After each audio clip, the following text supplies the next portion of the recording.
स्वागत है आप सभी का बनो अपना फाइनेंस मिनिस्टर में और मैं हूं आपके साथ कविता थपलियाल और रोजाना की तरह इस शो में बात होने वाली है आपकी कमाई की और आपके निवेश की।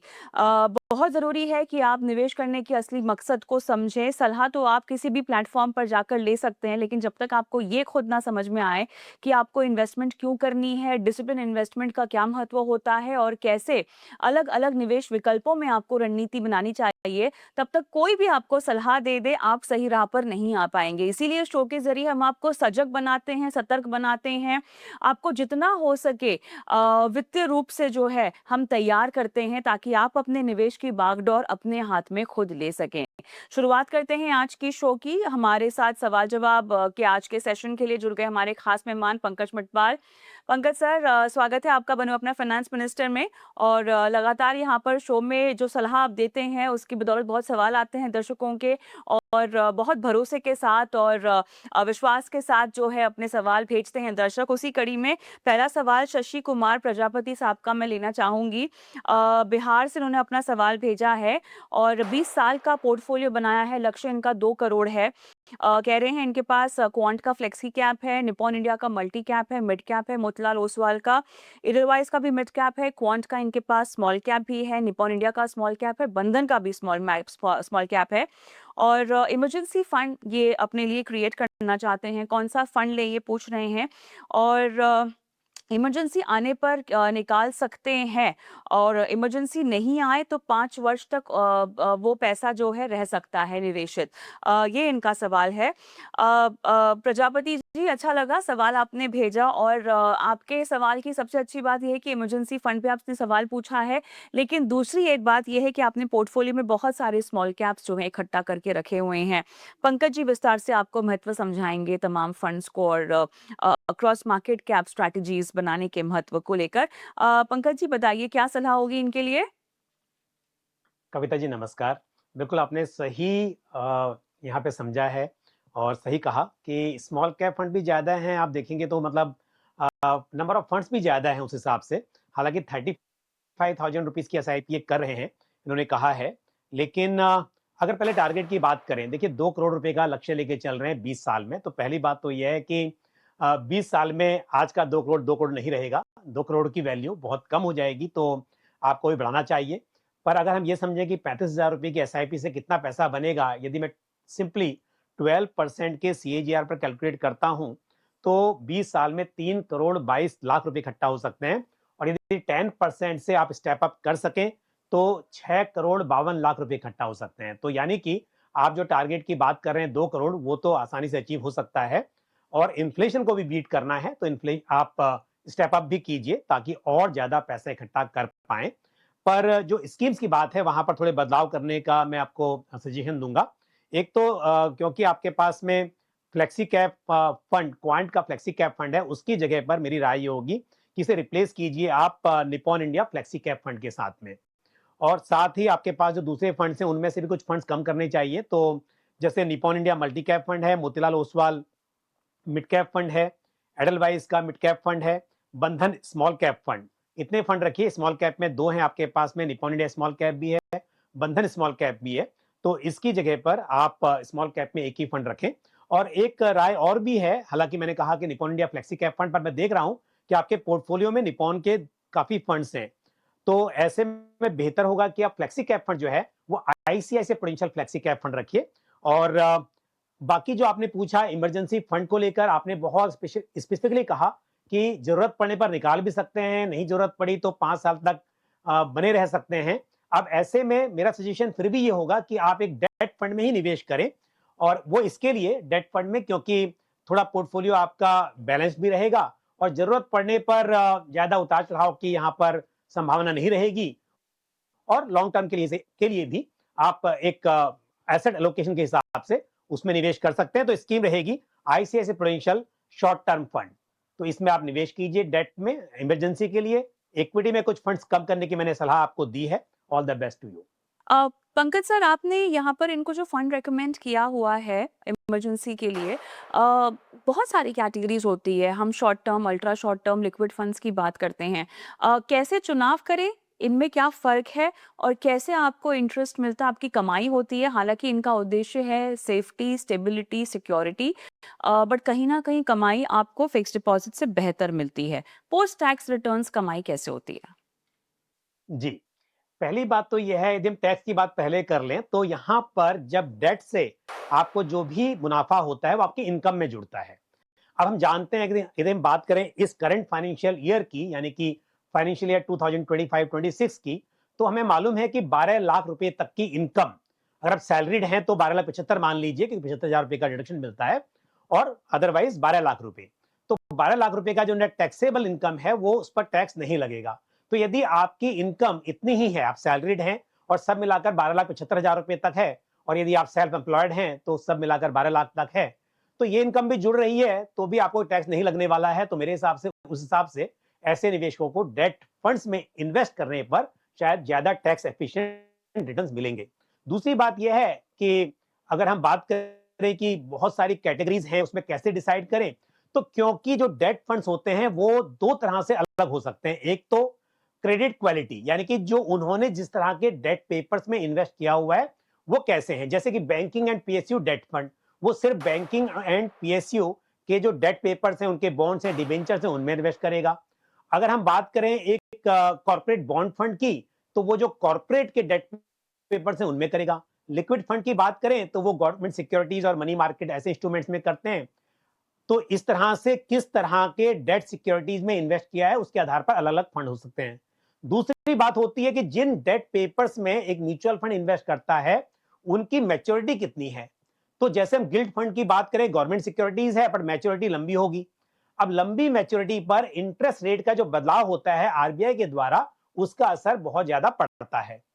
तो जब हम इमरजेंसी की बात करते हैं यहां पर, क्योंकि हम चाहते हैं कि इंटरेस्ट रेट का फर्क भी ज्यादा ना पड़े, क्रेडिट रिस्क भी ज्यादा ना हो, तो थोड़ी सेफ्टी भी रहे, पर थोड़े रिटर्न्स भी बन सके। तो लिक्विड फंड तो ऐसा हो गया, अगर ये कहते हैं कि मुझे 2-3 महीने में निकालना है, तो लिक्विड फंड सही था। बट क्योंकि यहाँ पे इमरजेंसी की बात भी और साथ में कहा कि 5 साल भी निवेशित रह सकता हूं, तो ऐसे में एक शॉर्ट ड्यूरेशन फंड, यानी कि ऐसा फंड जिसके अंदर जो अंडरलाइंग सिक्योरिटीज हैं वो भी अच्छी हो, मतलब क्रेडिट रेटिंग उनकी पुअर ना हो, और साथ में जो निवेश की अवधि है वो बहुत छोटी भी नहीं पर बहुत लंबी भी ना हो, वो ठीक ठाक हो। तो इस हिसाब से मैंने इन्हें इस कैटेगरी का फंड सजेस्ट किया है, क्योंकि इनकी जरूरत के हिसाब से ये सुटेबल दिखाई दे रहा है। बट निवेशक जो किसी और उद्देश्य से निवेश करना चाहते हैं, हमारे पास डेट में 16 कैटेगरीज हैं, तो अपने रिस्क के हिसाब से और कितने समय के लिए निवेश करना चाहते हैं, वो उस तरह के स्कीम्स में निवेश कर सकते हैं। ऑलराइट। आगे बढ़ते हैं सर। अगला सवाल अवधेश पटेल का है और इन्होंने अपने लिए जो पोर्टफोलियो बनाया है वो 1.5 करोड़ इकट्ठा करने हैं उससे 10 साल में। और इन्होंने जो है करंट पोर्टफोलियो की वैल्यू 2 लाख रुपए बोल रहे हैं। निपॉन का मल्टी कैप है, एचडीएफसी का फ्लेक्सी कैप है, मोतीलाल ओसवाल का मिड कैप है और क्वांट का फ्लेक्सी कैप है। जी, पोर्टफोलियो तो अच्छा है, कोई प्रॉब्लम नहीं है। तो यहाँ पर भी बात करें यदि हम गोल की, तो करंट पोर्टफोलियो के 2 लाख रुपए ऑलरेडी हैं, साथ में एसआईपी भी कर रहे हैं, और 10 साल में 1.5 करोड़ रुपया जुटाना चाहते हैं। तो यदि मैं 12% के सीएजीआर पर कैलकुलेट करूं, तो सिर्फ 53 लाख ही बन सकते हैं इस पैसे से। लेकिन यदि 10% से स्टेप अप करेंगे तो करीब 75 लाख बनते हैं। अब यहां पर टारगेट इनका बड़ा है, क्योंकि ये बात कर रहे हैं कि इनको 1.5 करोड़ रुपए जुटाना है। तो उसके लिए जो कैलकुलेशन निकल कर आती है वो ये है कि 44,000 पर मंथ की यदि एसआईपी करें, यानी कि एसआईपी को बढ़ाएं और साथ में 10% से स्टेप अप भी करें, तब जाकर ये अपना गोल जो है 10 साल में अचीव कर पाएंगे। क्योंकि समय बहुत लंबा नहीं है, यदि 10 साल को बढ़ाकर ये समय लंबा कर देते हैं, 15 साल करते हैं, 13 साल करते हैं, तो इन्हें आसानी होगी। पर ये 10 साल में चाहिए पैसा, तो निवेश की राशि बढ़ानी होगी। दूसरा एक राय और भी है, इनके पास में निप्पॉन इंडिया का मल्टी कैप फंड है, जो कि large cap, mid cap, small cap सभी तरह के मार्केट कैप में इन्वेस्ट करता है। तो क्वांट फ्लेक्सी कैप में एसआईपी रोक दें, और उसका जो पैसा है वहां पर, क्योंकि ज्यादा एसआईपी कर रहे हैं 10,000 की, तो उसका जो पैसा है इसको डिवाइड करें Nippon India multi cap fund में, और साथ में एचडीएफसी फ्लेक्सी कैप फंड भी है इनके पास उसमें। तो दोनों फंड में इस पैसे को डिवाइड कर दें और क्वांट फ्लेक्सी कैप फंड से ये अपनी एसआईपी रोक दें। ऑलराइट, चलिए वक्त है छोटे से ब्रेक का, लेकिन सवाल जवाब का सिलसिला जारी है, बने रहें।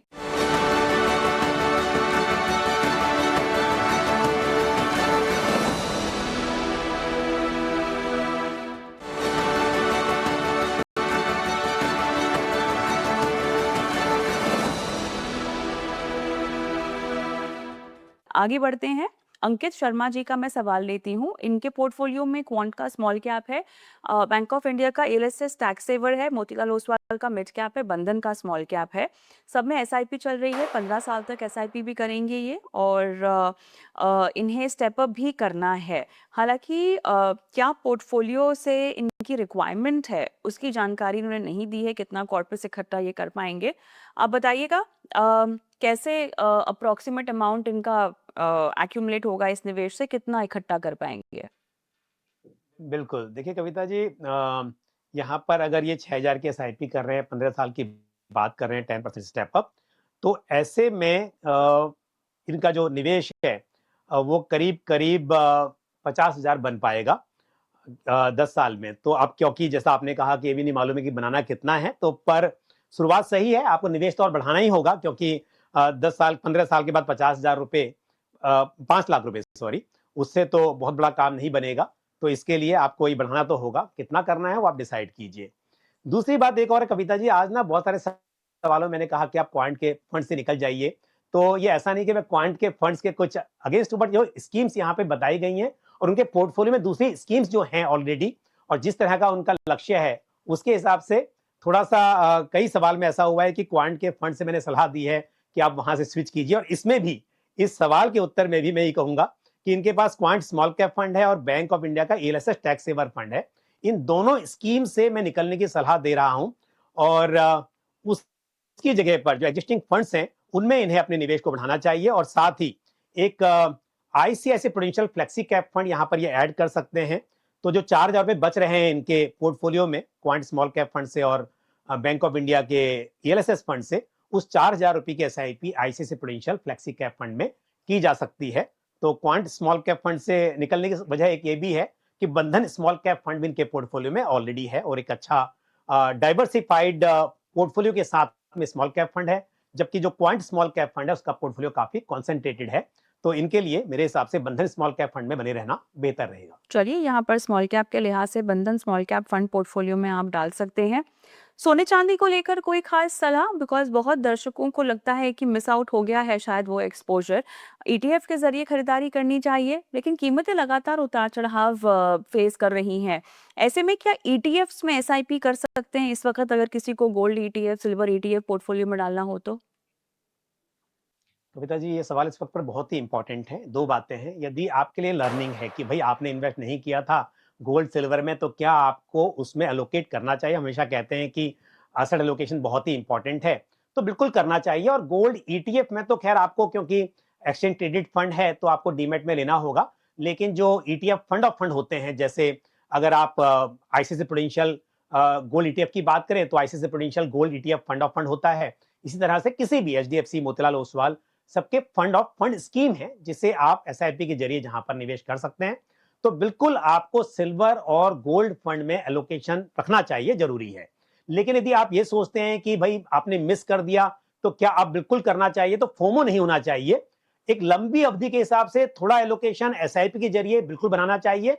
लेकिन क्योंकि दिन प्रतिदिन कीमतें बढ़ती जा रही हैं और ऑलरेडी बहुत बढ़ चुकी हैं, तो ऐसे में लालच में आकर ज्यादा निवेश ना करें।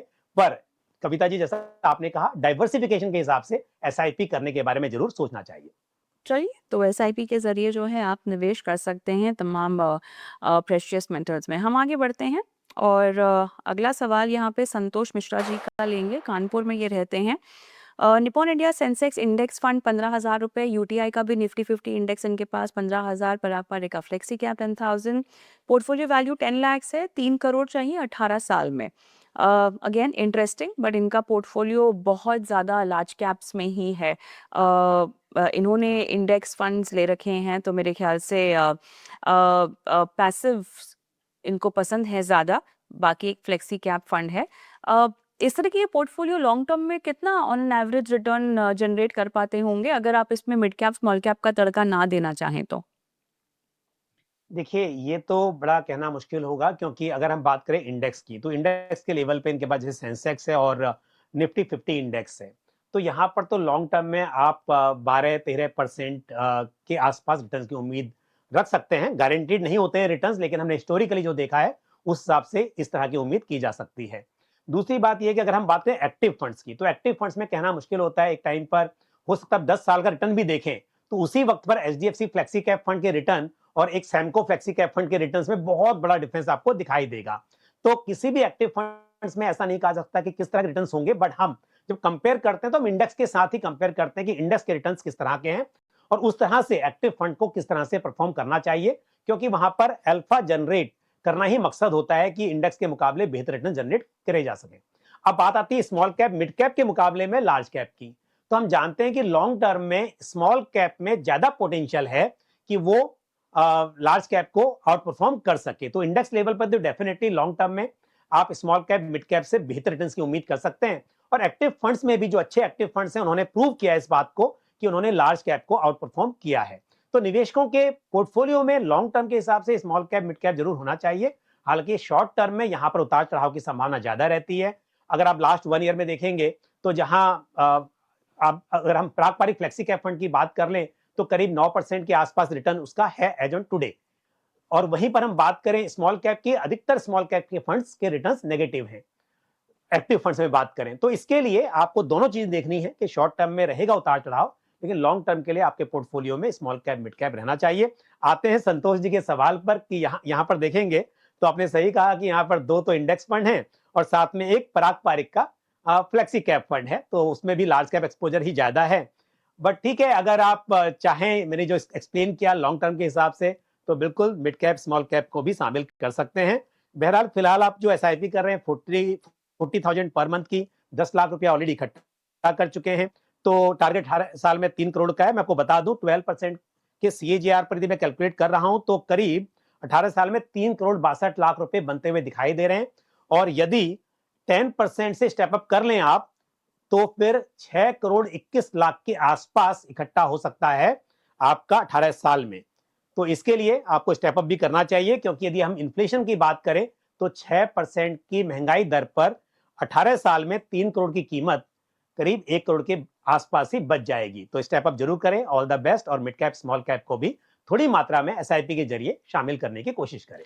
अच्छा, उसमें भी पैसिव रणनीति अपनाई जा सकती है मिड कैप स्मॉल कैप के लिए भी क्या? मेरी राय यह है कविता जी कि मिड कैप स्मॉल कैप में एक्टिव फंड्स बेहतर परफॉर्म कर सकते हैं, क्योंकि फंड मैनेजर के पास बहुत चॉइस होती है। और स्मॉल कैप की बात करें तो दायरा बहुत बड़ा है, यूनिवर्स बहुत बड़ा है। मिड कैप में भी क्योंकि 150 स्टॉक्स की बात होती है, पर उसमें सेलेक्ट करें तो काफी अच्छे स्टॉक्स फंड मैनेजर सेलेक्ट कर सकते हैं। तो लार्ज कैप में पैसिव ठीक है, पर मिड कैप स्मॉल कैप में मेरे हिसाब से जब हम छोटी मात्रा में निवेश कर रहे हैं, लॉन्ग टर्म का हमारा नजरिया है, तो एक्टिव फंड्स मेरे हिसाब से बेहतर रहेगा। चलिए, एक्टिव्स को यहाँ पर आपको फोकस में रखना चाहिए, तवज्जो देनी चाहिए अगर आप मिड कैप स्मॉल कैप क्षेत्र में रणनीति बनाना चाहते हैं, उसके फंड्स को खरीदना चाहते हैं। लेकिन हम आगे बढ़ते हैं और अगला सवाल हमारे दर्शक का लेते हैं। इनका नाम है जितेंद्र। और जितेंद्र जो है ये कह रहे हैं कि 42 साल के हैं। इन्होंने 2025 में अपनी एसआईपी की शुरुआत की। 18 साल 5 करोड़ इनको इकट्ठा करने हैं। Bandhan small cap, Nippon small cap, HDFC mid cap, Edelweiss mid cap, पारंपरिक flexi cap, HDFC flexi cap, ये इनके पोर्टफोलियो में फंड्स हैं सर। देखिए कविता जी, जितेंद्र जी ने एक एक कैटेगरी में दो दो स्कीम रखी हुई हैं, लेकिन कोई बात नहीं, मैं ऐसा नहीं कहूंगा कि आप बंद कर दीजिए, क्योंकि ठीक है आपके पास कैटेगरी कम है और एक एक कैटेगरी में दो दो स्कीम्स हैं, तो बने रहिए। हालांकि देखिए, जैसे पारंपरिक फ्लेक्सी कैप और एचडीएफसी फ्लेक्सी कैप ऑलमोस्ट एक जैसा ही है, बस थोड़ा सा अंतर है कि पारंपरिक फ्लेक्सी कैप फंड में इंटरनेशनल एक्सपोजर है, जो एचडीएफसी फ्लेक्सी कैप फंड में नहीं है। लेकिन कई बार ऐसा होता है कि आप देखेंगे कुछ फ्लेक्सी कैप फंड बहुत कॉन्सेंट्रेटेड पोर्टफोलियो वाले होते हैं, तो उनके रिटर्न्स और रिस्क अलग होता है। जैसे उदाहरण के तौर पर Motilal Oswal flexi cap fund की बात करें तो वहां पर सिर्फ इस वक्त पर करीब 19 स्टॉक्स का पोर्टफोलियो है, यानी कि बहुत कॉन्सेंट्रेटेड है। तो माफ कीजिए, 19 नहीं, बट हाँ 30 के अंदर है, 25-26 के आसपास है। तो ऐसे में क्या होता है, रिस्क भी बढ़ जाता है। पर जब मार्केट में रैली होती है तो रिटर्न्स भी अच्छे दिखाई देते हैं। तो इसके लिए मेरा कहना है कि अगर आप 2 फंड्स रखें एक ही कैटेगरी के, तो किसी ना किसी वजह से यदि या तो उसमें जैसे कोई एक्सपोज़र अलग तरह से हो, एलोकेशन अलग हो, या फिर वहाँ पर नंबर ऑफ स्कीम्स बहुत ज़्यादा डाइवर्सिफाइड और कॉन्सन्ट्रेटेड इस तरह से अलग हो, तो रखे जा सकते हैं। बट यहाँ पर करीब-करीब आपके जो स्कीम्स हैं, चाहे हम बंधन स्मॉल कैप की कंपैरिजन करें निप्पॉन स्मॉल कैप से, तो ये भी दोनों डाइवर्सिफाइड पोर्टफोलियो वाले स्मॉल कैप फंड्स हैं। पर एनीवे आपने लिए हुए हैं तो बने रहिए फिलहाल। अब बात करते हैं टारगेट की। देखिए 18 साल में आप बात करें 5 करोड़ की और एसआईपी है 30,000 रुपए की आपकी। तो यहाँ पे एसआईपी आपको बढ़ानी होगी। तो यदि एसआईपी इसको बढ़ाकर ज्यादा नहीं 30 का आप 31,000 रुपए कर देंगे और 10% से स्टेप अप करेंगे साथ में, तो भी आप अपने लक्ष्य को हासिल कर पाएंगे।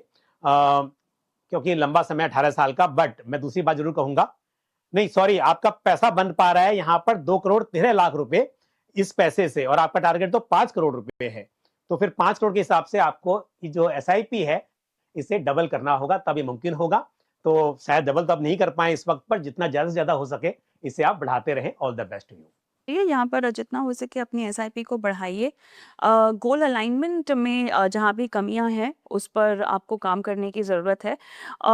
नया पोर्टफोलियो नया फंड कोई जोड़ना हो तो कौन सा आप इनको अभी से रेकमेंड करना चाहेंगे? देखिए कविता जी, यहाँ पर देखेंगे तो यहाँ पे स्मॉल कैप, मिड कैप और फ्लेक्सी कैप, जिसके जरिए लार्ज कैप का एक्सपोजर मिल रहा है। तीनों ही तरह के मार्केट कैप वाले फंड्स इनके पास में हैं। तो नया फंड इक्विटी में तो ऐड करने की जरूरत नहीं है, पर जैसा हमने पहले भी कहा था, यदि गोल्ड और सिल्वर को ये अपने पोर्टफोलियो में शामिल करना चाहें तो डेफिनेटली उसके बारे में सोचा जा सकता है। लेकिन मैं अगेन कहूंगा कि ये जो रिटर्न्स बने हैं पिछले 1 साल 1.5 साल में गोल्ड सिल्वर के, उसको देखकर नहीं, पर ये समझते हुए कि असेट क्लास, हर असेट क्लास की इंपॉर्टेंस होती है पोर्टफोलियो में, तो लंबी अवधि के हिसाब से थोड़ा एलोकेशन एसआईपी के जरिए वहां पर करना चाहिए। तो जितेंद्र के लिए भी मेरी सलाह यही है कि ये इन्होंने अच्छे फंड्स में निवेश किया हुआ है, एसआईपी कर रहे हैं, टारगेट भी बस अगर 10% से स्टेप अप करेंगे, थोड़ा सा बढ़ाएंगे, वो भी अचीव कर सकते हैं। तो बस गोल्ड और सिल्वर को एलोकेशन में रखें थोड़ा पोर्टफोलियो में, तो ये और भी अच्छा पोर्टफोलियो बन सकता है। अच्छा, 5-6 साल का समय इनके पास अगर हो तो ऐसे में क्या कंजम्पशन थीम को पोर्टफोलियो में किसी तरह शामिल करना चाहिए डेडिकेटेड? देखिए कविता जी, बहुत ही इंपॉर्टेंट सवाल है। बट अब जितेंद्र जी का रिस्क एपेटाइट क्या है, उन्हें कितनी समझ है इन सेक्टर्स और थीम्स के बारे में, वो समझना जरूरी है। बट इन जनरल अगर बात की जाए तो यस, हर निवेशक को अगर हो सके तो एक कोर पोर्टफोलियो और एक सैटेलाइट पोर्टफोलियो बनाना चाहिए। कोर पोर्टफोलियो का मतलब ये हो गया कि आपके जो लॉन्ग टर्म गोल हैं उनके हिसाब से आप रणनीति बनाएं और डाइवर्सिफाइड फंड्स में ही रहें। उसके लिए तो आपका 75-80% जो एलोकेशन है वो उसके लिए होना चाहिए। पर 20-25% एलोकेशन आप रख सकते हैं, टेक्निकल एलोकेशन उसे हम बोलते हैं। तो वो एक पोर्टफोलियो बनेगा जो कि सैटेलाइट पोर्टफोलियो होगा, यानी कि समय समय पर उसमें बदलाव कर सकते हैं। तो आज जैसे आपने कहा कि जैसे जीएसटी की दरें कम हुई, इनकम टैक्स के रेट कम हुए, इसका फायदा अभी और आगे दिखाई देगा। भले ही बजट अभी आने वाला है, लेकिन हम देखेंगे कि जो कुछ हुआ है उसका पूरा फायदा अभी तक नहीं दिखाई दिया है, वो होगा। तो ऐसे में कंजम्पशन डेफिनेटली अच्छी थीम बन सकती है। तो इस वक्त पर कंजम्पशन हो या फिर किसी और थीम में आपको लगे कि ये रहनी चाहिए पोर्टफोलियो में, तो वहां पर निवेश करें। लेकिन जैसे ही आपको लगे 1 साल के बाद, 2 साल के बाद, या जब भी कि अब ये थीम प्ले आउट हो गई है और अब नई थीम उभर कर आ रही है, हो सकता है वो मैन्युफैक्चरिंग हो, उस वक्त पर एनर्जी हो, तो आपको यहां से निकलकर वहां पर स्विच करना चाहिए। तो इसके लिए कभी डिफेंस अच्छा करती है, कभी मैन्युफैक्चरिंग थीम अच्छा करती है। अभी जैसे आपने कहा कि कंजम्पशन का टाइम दिखाई दे रहा है, तो समय समय बदलाव कर सकते हैं, तो आपको बिल्कुल करना चाहिए। अदरवाइज लॉन्ग टर्म के हिसाब से डाइवर्सिफाइड फंड्स में ही रहना आपके लिए सही हो सकता है। तो निवेशक मार्केट को समझते हो और उनके पास टाइम हो और समय पर डिसीजन ले सकते हो, तो फिर इस तरह की थीम में निवेश किया जा सकता है। ऑलराइट, चलिए इसी के साथ इस चर्चा को हम यहीं समेटते हैं। शुक्रिया पंकज जी, आपने समय दिया और दर्शकों की पोर्टफोलियो की प्लानिंग की। और सभी दर्शकों को बता दें कि इस शो में आपकी फाइनेंशियल प्लानिंग के लिए लगातार अपने सवाल हम तक पहुंचाते रहिए। नंबर व्हाट्सएप स्क्रीन पर फ्लैश हो रहा है। यूट्यूब पर भी हम लाइव आपके साथ जुड़े रहते हैं। कमेंट बॉक्स पे अपने सवाल डाल सकते। इन्वेस्टमेंट हो, क्रेडिट कार्ड, लोन या किसी भी तरह रियल एस्टेट या किसी भी तरह का मार्गदर्शन आपको चाहिए हो अपनी इन्वेस्टमेंट्स में, हमारे एक्सपर्ट्स आपकी सहायता वहाँ ज़रूर करेंगे। इजाज़त दें, नमस्कार।